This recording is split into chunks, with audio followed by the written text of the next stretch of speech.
Mes chers concitoyens, bonjour.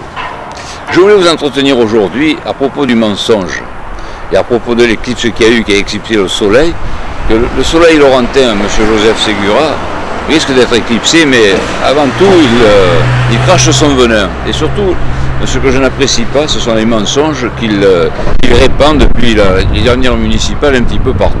Je sais que beaucoup de Laurentins se sont aperçus quand même qu'ils avaient été trompés par ce monsieur.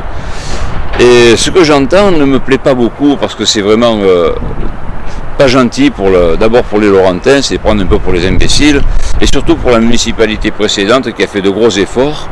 Et il est certain que ces efforts ont pratiquement sauvé la commune au moment des crises. Alors c'est vrai que nous n'avons pas fait les investissements faramineux qui étaient peut-être nécessaires, oui, bien sûr, mais nous les avons fait en fonction des recettes que nous avions.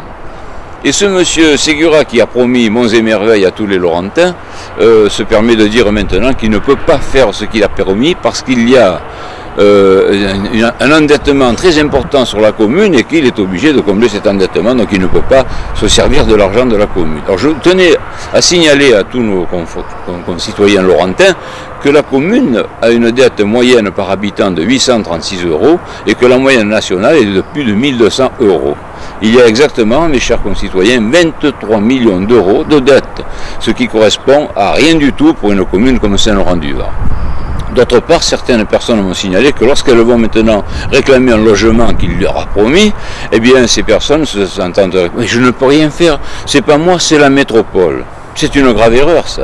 C'est tromper encore une fois les Laurentins, et je le dis clairement et nettement, je dis, ces mensonges ne peuvent pas perdurer. Il faut que ça cesse maintenant. Alors déjà dimanche, essayez de ne pas vous tromper une deuxième fois, et dehors l'usurpateur, parce que c'est vraiment un usurpateur, et vous en apercevrez dans les années qui vont venir. Merci de m'avoir écouté.